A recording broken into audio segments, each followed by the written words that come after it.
Muy buenas noches, bienvenidos a Sin Escape, otra emisión más donde estaremos hablando de todo lo relacionado precisamente con el séptimo arte, y esta noche precisamente hablaremos del cine de animación. Yo creo que prácticamente todos nosotros crecimos en su momento viendo pues las famosas caricaturas, como las comentábamos o como les decíamos de niño, pero eso tiene verdaderamente un proceso bastante amplio, tiene una historia de la cual estaremos comentando hoy en Sin Escape con el panel que usted ya conoce, Arturo Esquivel. Estimado, ¿cómo estás? Y más aún, hemos crecido con Disney, pues sí, afortunado o desafortunadamente para algunos, pero bueno, pues es el cine que tenemos de este lado del charco.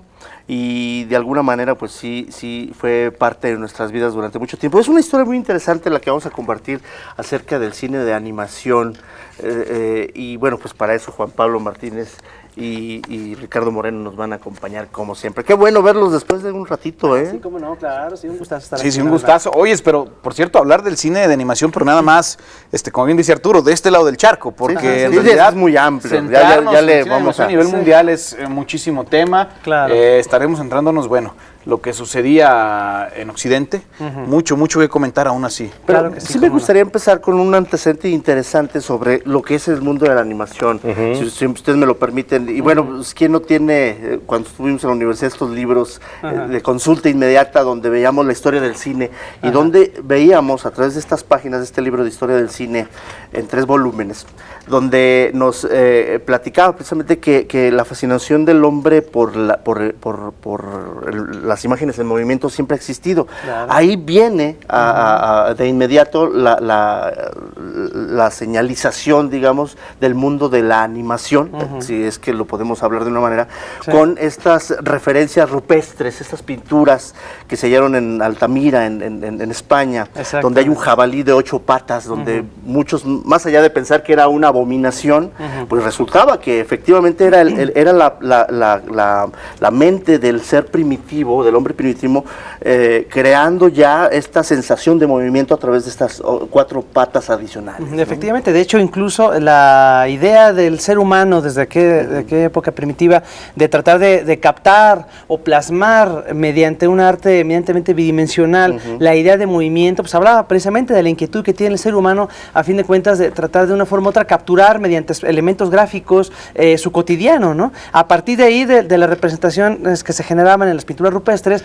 es como realmente vamos a entender cómo la animación o los procesos de animación nos han acompañado, pues, ¿verdad? A través del arte, exactamente. ¿no? Sí, podemos encontrarlo a fin de cuentas simulaciones de movimiento, ¿no? Por supuesto, en Mesopotamia, en los jeroglíficos, vamos, caray, a lo largo de los siglos, obviamente se han estado así manifestando, y ya posteriormente, cuando la tecnología de una forma u otra en el siglo XIX va alcanzando la posibilidad de representar estos movimientos mediante ingeniosos inventos, es lo que realmente permite sembrar la semilla de la animación, ¿no? Como el zoótropo, otros instrumentos. Mágica, ¿no? Exactamente. Athanasius Kirch, por ejemplo, también, exacto, que es uno de los personajes integrales para el desarrollo de las imágenes en movimiento y que posiblemente lo haría en cine, pero que sin embargo no deja de ser un proceso de animación a fin de cuentas. Bueno, el mismo zoótropo, en base a estas fotografías en continuidad, mediante este carrusel que viéndolo a través de ranuras da la ilusión de movimiento, ¿sí? O el fusil cinematográfico de John Maybridge. Muy curioso aparato, ¿no? Exactamente, pero muy interesante a fin de cuentas. O sea, ya una vez que se perfecciona la fotografía, pues se permite generar estas primeras secuencias, ¿no? Pero sin embargo estábamos hablando al final de todavía la captura de elementos reales, ¿no? Personas de carne y hueso, su cotidiano. Ya el proceso del dibujo y el desarrollo exactamente el mismo para lo que es la animación, tal y cual nosotros la entendemos y la conocemos actualmente, pues ya se va generando casi en paralelo, la verdad. Sí. Y bueno, de hecho la definición correcta del cine, porque por lo general cuando se habla de animación, automáticamente se encasilla en lo que es el dibujo animado. Claro. Y ya para las nuevas generaciones hablar de animación pues son estos gráficos en 3D, pero no es así. El cine de animación en su definición concreta, como lo diría George Sadoul, es prácticamente dotar de vida a aquel elemento que no la tiene. Y en este caso, pues desde los primeros pioneros de la cinematografía, sin duda alguna Méliès va a ser de los importantes para dotar de esta magia precisamente a objetos que no tienen vida propia y que con la magia del cine, con la magia de esta sinergia que se logra a partir de la estructura mecánica, pues poder compartir esta ilusión y generar toda esta ilusión que se va a desarrollar de una forma muy interesante en las décadas posteriores. Mientras el cine descompone a 24 cuadros por segundo las imágenes, es muy curioso que precisamente la creación de imágenes animadas es en la construcción de estas mismas, ya sea en 24 o en 8 imágenes, que eso me hizo muy interesante porque a fin de cuentas son dos posturas que permiten esa misma sensación y estos teorías de la persistencia retiniana, ¿no? Que hay algo que comenta Ricardo, importante, de repente es cierto, visualizamos a la animación, como lo decía al principio, como la caricatura, pero bueno, aparentemente la animación, o bueno, según lo que conocemos, la animación surge mucho antes que el cinematógrafo. Sí, definitivamente. Más se conoce, es de finales de siglo XVIII, me parece es una pobre Pierrot. Sí, creo que los trabajos de Emile Paul van a ser los pioneros en este caso. Creo que todavía se conserva algo de pobre Pierrot, todavía se puede ver. Se ha rescatado gracias también a la cuestión digital y es material que les soy franco, lo habíamos visto, Arturo lo mencionó bien, lo veíamos en los libros, porque este material es muy difícil de encontrar. Gracias al desarrollo de las tecnologías de la información, pues ahora tenemos acceso y podemos ver este material que cuando tuvo este auge la red, fue de lo primero que se pudo disfrutar. Podríamos decir que la animación nace antes que el cine, que el fenómeno del cine. Juan Pablo creo que hace un esbozo histórico bastante atinado, pues hablándonos del praxinoscopio, del quitinoscopio, de todos estos artilugios técnicos que tenían como objetivo esto, dar animación. La fusión de la película de celulosa con la intención de darle un desarrollo, pues sin duda alguna lo vamos a sintetizar con Emile Paul, que va a ser pues, prácticamente de los pioneros en este caso en tratar de generar una realidad, una propuesta muy enfocada en el sentido del arte a partir de esta tecnología nueva que era el cinematógrafo y los experimentos, bueno, pues se erogarían en lo que actualmente pues conocemos, ¿no? Los primeros intentos eran dibujar sobre el mismo celuloide y ya obviamente las técnicas fueron ideando otras formas que nos harían acercarnos al cine al cine de animación como lo conoceríamos después. De hecho, exacto, uno de los pioneros fue precisamente Winsor McCay, que fue el gran ilustrador que desarrolló una de las mejores tiras que se han generado a nivel cómico, por supuesto, que es la del Pequeño Nemo, nada que ver con Pixar, obviamente, pero sin embargo, bueno, es que ya a estas alturas yo creo que hay que aclararlo, ¿no? Sí, hay que contextualizar al espectador, ¿no? El Pequeño Nemo, que es una tira... Ahí vamos a tener imágenes. Sí, perfecto. Sí, muy surrealista, pero que sin embargo, McCay tenía, a fin de cuentas, esta escuela muy europea, ¿no? Sobre la forma en la que había que retratar los elementos, sobre todo muy cargado al barroquismo, pero sin embargo, al momento que desarrolla este corto interactivo, porque era interactivo, que es Gertie el dinosaurio, donde un brontosaurio animado 100% por él, obedecía sus órdenes, él se paraba frente al escenario y proyectaba en el trasfondo a Gertie y posteriormente le daba órdenes, le alimentaba supuestamente y demás. Este ejercicio ya a fin de cuentas es lo que realmente empezó a capturar la imaginación de los espectadores y pues volvemos a lo que mencionamos en un inicio, realmente comenzaba a potencializar, ¿no? ¿Cuáles eran los alcances que podía llegar a tener el fenómeno del dibujo animado? Exacto. Y bueno, pues vendrían obviamente ya otros personajes también emblemáticos antes de que llegara el ratoncito famoso, que sería Félix el Gato, inclusive, que también se vio desbancado por Mickey Mouse. Claro, sí, porque en el cine mudo empezábamos a ver a Betty Boop, veíamos por ahí hasta Popeye en cine mudo, sí, exactamente, ¿no? Osvaldo el Conejo, claro. O sea, hubo otros que se volvieron íconos y que pues, formaron parte también de la cultura popular, la permearon al punto en el que pues el mismo Buster Keaton llegó a decirlo, ¿no? Nosotros los cómicos nos vamos a ver desbancados por estos personajes porque pueden hacer todo lo que nosotros no podemos. Y vaya que Buster Keaton lo intentó. Yo recuerdo que había un reportaje animado sobre el hundimiento de Lucinita, se llamaba, creo que... ¿Lusitania? Lusitania, algo así. Era un reportaje animado que también era, pues, diferente. Era una cosa que creo que toda hasta la fecha se puede disfrutar, pero bastante, ¿no? Sí, claro, por supuesto. Bueno, lo que pasa es que empieza a filtrarse el recurso, y aquí sí hay que hablar de que estamos hablando de dos procesos de desarrollo completamente diferentes. Mientras que en Europa el proceso que son... el surgimiento de todas estas técnicas empieza a diversificarse e incluso me atrevería yo a decir que a dejar las bases de las escuelas que iban a desarrollarse en Inglaterra, en Alemania, en Francia, posteriormente un poquito más adelantado en Italia, pues van a ser completamente diferentes a Norteamérica. La cuestión de la animación como tal, el boom va a ser a partir de la década de los 20, un poquito antes de los 20. Porque en 1917, en Argentina, se da la primer película animada, El Apóstol, que desgraciadamente creo que no se consigue en ningún lado, está perdida esa película, ¿no? Entonces, es diferente, o sea, digamos, vamos... en América vamos desfasados a un par de décadas con respecto a lo que se estaba haciendo en Europa, y mucho de esto pues va a ser el desarrollo de Hollywood. Juan Pablo ya mencionaba por ahí a Buster Keaton, a Chaplin, que también va a hacer declaraciones en varios momentos. Y bueno, ¿qué se copia? Se copia precisamente ese estilo visual, esa plástica que ofrecen estos comediantes del momento, tratada de ser plasmada en los dibujos, en los nacientes estudios de los dibujos animados. Yo creo que el boom vendría, o la parte importante, la parte más comercial, por llamarle, a lo mejor así sería, hasta el estreno de Blancanieves. Bueno, la parte comercial como tal, ¿no?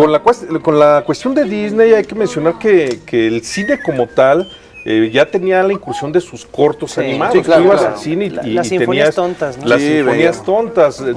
3 estudios van a competir en este caso. Por un lado está el estudio de la Universal, en la sección que por mucho tiempo manejó Walter Lantz, el creador del Pájaro Loco. Por otro lado estaba la sección de la Warner, con esos personajes que, bueno, Chuck Jones, ¿no? de Chuck Jones, que ya ustedes conocen, y un naciente Walt Disney que empezaría a diseñar por ahí este ratoncito que se convertiría ahora, bueno, hasta... Que primero fue Conejo, que era Oswald. Sí, exactamente. No, y luego fíjate que había otro que estaba compitiendo, también la Paramount, a principios de la década de los 30, con el auge de Superman. Contrataron a Max Fleischer precisamente para que dirigiera los cortos. Max Fleischer no quería hacerlo, él repudiaba la idea, y para desanimar a la Paramount le dijo, ¿sabes qué? Sí te los hago, pero va a costar $1 millón por episodio, con la intención de que le dijeran, ¿sabes qué? Vete a la fuera. La Paramount accede. Entonces, por eso, cuando vemos los cortos de Superman dirigidos por Fleischer, son definitivamente exquisitos, Sí, con una animación en base a rotoscopía, muy lograda, con unos escenarios maravillosos. Muy avanzada. Mucho y muy sofisticado, sinceramente. Sí, los movimientos de los cuerpos. La iluminación noir, juega mucho con los elementos pulp. La verdad es que de las animaciones que se dieron en la década de los 30, sinceramente los cortos de Superman son magistrales en todos los... Y se consiguen en botaderos aquí en los centros Sí, comerciales, bueno, 9 pesos. Y menos incluso, ¿no? Vale la pena. Entonces, es la guerra que se da entre estos Pero estudios. en este caso, como Rubén señala, pues la gran apertura comercial, esto donde vamos a poder hacer billete de verdad, pues va a ser sin duda alguna con Blancanieves en 1939, que también tiene dos elementos. No solamente se convierte en la primera película animada de larga duración, aunque tenga 80 minutos de duración, incluso se especulaba que la gente se iba a aburrir. Era un proyecto muy arriesgado en su momento, la gente se va a aburrir, los niños no van a entender, y bueno, sorpresa. Y el siguiente elemento, filmarla a color. El color se conoció desde 1935, lo desarrolló la Kodak, pero aventarse un proyecto de esta envergadura implicaba mucho costo, mucho dinero. De ahí que Disney, bueno, dice, pues órale, vamos a hacerlo a color, y le da con eso pues al clavo, porque se va a desarrollar toda la industria. Y de eso estaremos hablando precisamente después del corte, porque también llegaba la etapa donde las caricaturas o el cine animado se convertía en una propaganda para la época social. Para todo, ¿no? Para todo, ¿no? Lo que se estaba viviendo precisamente en esas épocas. Vamos a una pausa promocional y regresamos a Sin Escape.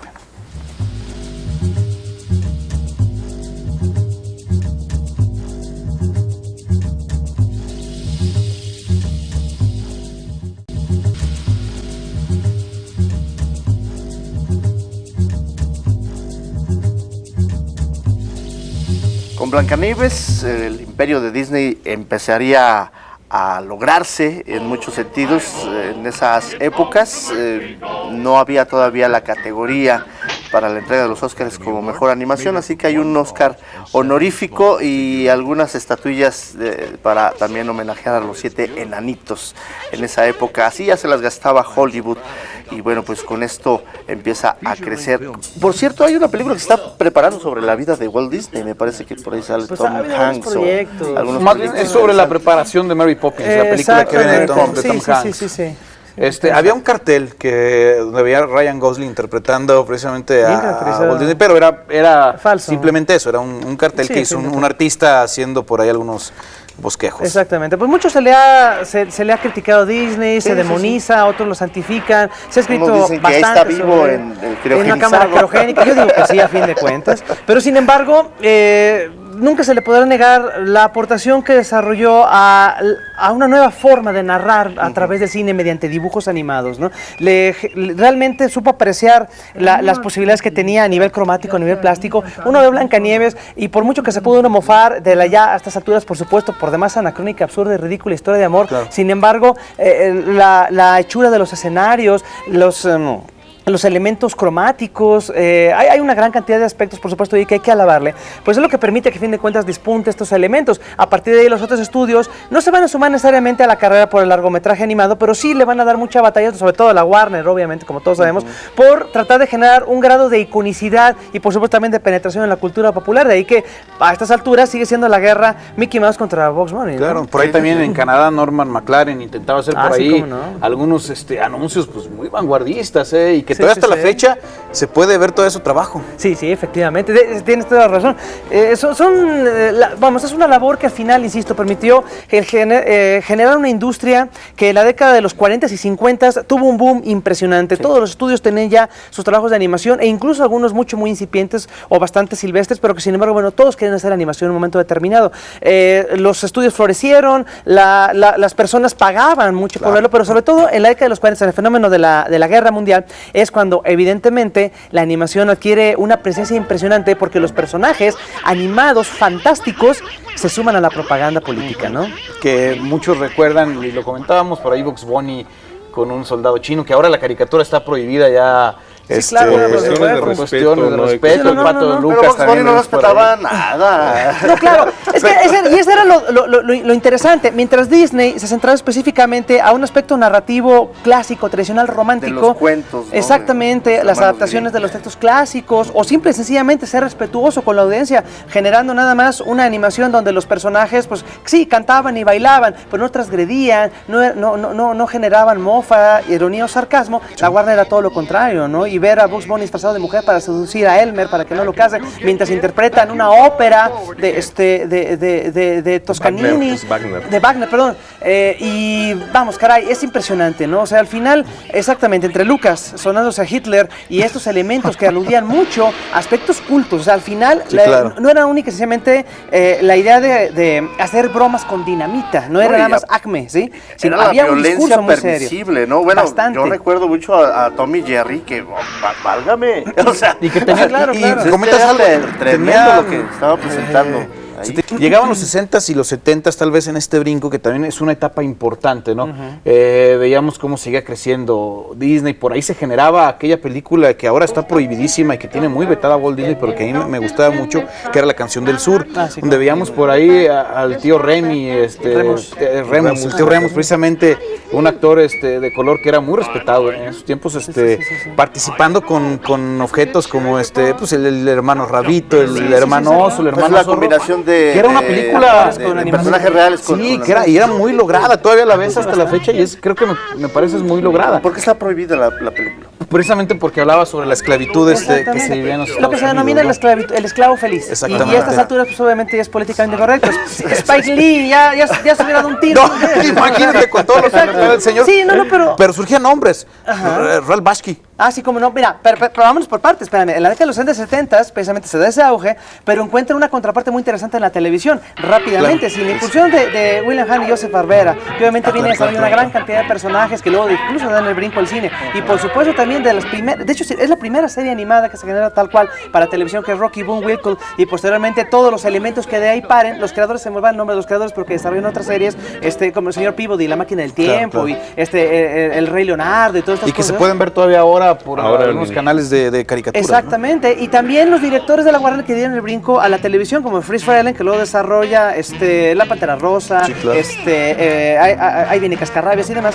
Bueno, todos estos elementos sirvieron precisamente para difundir todavía más el evangelio según la animación, ¿no? Y mientras en la televisión, obviamente, pues ahora como unos recursos muchísimo más limitados. Sin embargo, a nivel de argumento era mucho muy interesante. exquisito, No, y Mucho había profundo. personajes entrañables. Yo Claro. por ahí recuerdo Bueno, la Pantera Rosa era Huckleberry una- Finn, que era uno de mis personajes favoritos, que después Claro. parodiaría a Clint Eastwood en una película animada que se llamaba El bueno, el malo y Huckleberry. Ah, sí, claro. Porque La era, que Pantera era muy Rosa divertido, ¿no? era bueno, su primera etapa de la Ajá. Pantera Rosa, porque obviamente se ha reinventado una y otra vez. Claro.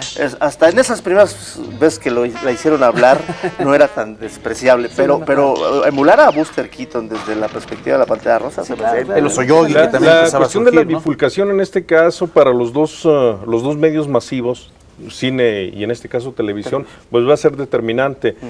Prácticamente los estudios comienzan a trabajar para un público exclusivo, para un target definido, en este caso localizado en la televisión, y bueno, están dibujando, están armando a partir de este recurso, que son los 22 minutos que tenían para la transmisión del programa. Pero en cine creo que también vale la pena mencionar la gran revolución que va a hacer, ya lo mencionaba Rubén hace un momento, el nombre de Norma McLaren y la Escuela Canadiense de Animación, Claro. porque esto le va a dar una sacudida muy importante también a los estudios Disney. Debemos de mencionar que desde el 39 hasta la década de los 70 prácticamente Disney acapara el mercado Es por un completo, imperio, ¿no? es un imperio, monopoliza en este caso la cuestión del desarrollo de la animación, comercializándola. Nos dice que así es. Y así es. McLaren pues, viene a darle una bocanada de aire fresco, porque de pronto desarrolla una serie de técnicas que va, muchas de ellas importadas de Europa, de los checos, sobre todo de la animación checa, que también es maravillosa, y va a revitalizar las propuestas que se están haciendo en el Hollywood y en la industria norteamericana, que era lo que nos Y llegaba. desafortunadamente son de esas animaciones que no se suelen ver, que las podemos ver en circuitos muy concentrados, en Pero que festivales. ahora están ahí. Ahora están ya Por en ejemplo, YouTube, ¿no? mencionamos Pero, a Ralph Bakshi. Sí, pero muy Heavy poca Traffic, gente tenía acceso, es a lo que Heavy me Traffic refiero, y ¿no? Fritz el Gato y todo eso. Ahora están las videotecas Pero, donde se puede disfrutar, sí, exactamente, claro. ahí tenemos todo eso. Y aunado a eso, fíjate que es muy interesante, porque Ralph Bakshi viene a contribuir a este fenómeno adaptando los cómics de Robert Crumb, que eran los cómics underground, obviamente, que en la década de los 60 y principios de los 70, con los hermanos Friki y demás, la subcultura de la droga, del sexo desenfrenado, el porno, pues lo que permite realmente generar la antítesis al cine de Disney. Cuando Ralph Bakshi, que empezó trabajando en los estudios Disney como aprendiz, genera Fritz el Gato, que fue el parteaguas a fin de cuentas en todos los sentidos, porque fue la película de animación con clasificación adultos. X más exitosa de todos los tiempos. Exacto, es cuando las personas se dieron cuenta que de veras la animación es un recurso que permite explotar diversas líneas narrativas, No es y para así es como niños. lo genera. Bueno, Exactamente. igual hay gente que todavía no sabe o no vio aquel programa que hicimos del Señor de los Anillos. Él fue el primero en intentar adaptar Sí, la sí, obra claro, de Tolkien claro. Sí, exactamente. al cine. Sí, de hecho él estaba fascinado con la fantasía. Después dirigió otra muy buena que se llama Fuego y Hielo, de maravillosa, mediados de los 80. que sí, también sí, la pueden encontrar en las bibliotecas. Ahí está todo, Yo por ahí. exactamente. Ahí contó con la influencia del ilustrador Frank Violentísima Frazetta. esa caricatura. Pero Recuerdo, yo la muy- vi de niño y me impactó. Muy bien mucho. desarrollada, al Es que igual no como... era un material para niños. No, Exacto. pues, mi papá la ve. Es Hermanos, llévatela. Es que ese Ese es el todo punto. estaba- El gato. todo Órale, estaba ese es el estigma, punto, ¿no? ese es el punto de las caricaturas. Antes de Todavía Simpsons, sigue antes de los Simpsons, pesando. antes de South Park, estaba este fenómeno donde ya se generaba este proceso contra corriente, ¿no? Y luego ya a partir de ahí lo que permite que otros empiecen a generar proyectos. Ya en la década de los 80 la animación se dispara a tal punto Sí, man. que se desarrollan películas donde sobre todo nos vamos a enfocar al fenómeno fantástico, que es lo que parece gustar en aquel entonces, heavy metal, Star Chasers. La Unión Soviética hace mucho también cómo que no, claro. da para otro Bueno, programa. México seguía el estándar de Disney, ¿no? Digamos, con Exacto. Katy la Oruga, que fue la película más Sí, cómo no. sonada, Claro, aunque ya había claro. algunos antecedentes. Sí, México ¿no? que iba generado una adaptación de los super sabios, de Los Reyes Magos, me parece, también y por la ahí se de, ¿cómo se llamó la de la Virgen? La de Guadalupe, sí, Este, algo de un milagro. Exactamente, que cada 12 de diciembre sí, te lo sí, pasaba de Rigo en la tele. Pero aquí la pasábamos también. Exactamente, sí, yo sé.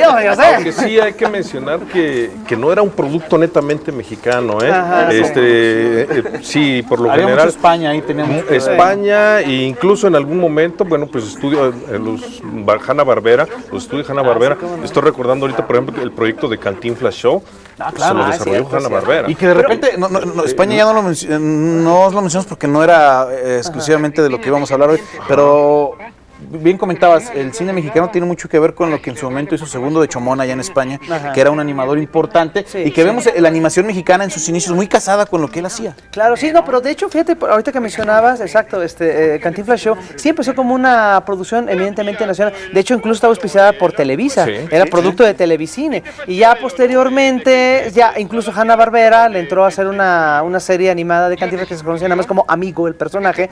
Y ya a partir de ahí, pues bueno, se diversificó, ¿no? Pero es cierto, en México ha habido varios intentos, incluso hay casas, había casas entonces, en ese entonces dedicadas exclusivamente a la animación, que se centraban nada más sus esfuerzos, obviamente, a comerciales de televisión, a pequeños cortos, pero que nunca tuvo la oportunidad de crecer hasta la película de Katy la Oruga, que fue un éxito impresionante y en Estados Unidos incluso también tuvo algo de resonancia. Entonces, sí, efectivamente, la animación, la década de los 80, los 80 fue la época gloriosa de la animación para todo el mundo, creo yo, a fin de cuentas. Y que ya entraremos también en otro programa a hablar precisamente de lo que fue generando todavía el cine de animación. El tiempo se nos ha acabado, creo que de forma rápida, pero intentamos llevarles a ustedes un poco de la historia de lo que es el cine de animación. Falta en esta primera etapa. Claro, es que es muchísimo. Tendremos que cerrar de alguna manera, si lo permites, con Roger Rabbit. Tendremos que mencionarlo porque efectivamente es una de esas películas que trató de reunir a todas estas caricaturas que ya mencionábamos a lo largo de esta emisión. Nunca pudimos haber imaginado ver en pantalla, en una escena, a Mickey Mouse y a Bugs Bunny precisamente Me voy más allá, el duelo de pianos famoso de Lucas y Donald, ¿no? Y están despreciando un elemento técnico ahí que me parece grosero de su parte, obsceno. Sí. En este caso, que es la integración de la imagen real con el dibujo animado en un proceso sincrónico. Y que si mal no recuerdo, en este caso, el más antiguo es Tommy Jerry, Jim Kelly, en una coreografía el baile del baile. Muy bueno. Este elemento va a ser también un elemento, perdón, Antes, hubo antes, Disney en 1927 con Alice in Cartoonland, donde una pequeña niña que era sobrina de Disney alterna con eso. Pero sin embargo no es cierto, ahí está más depurado y en Roger Rabbit ya definitivamente se finaliza. Hay otra película en esta técnica que es con un dragoncito, ¿no? Mi amigo el dragón. Mi amigo el dragón. No, claro, Elliot. Pero la mejor es la de Cool World. Kim Basinger.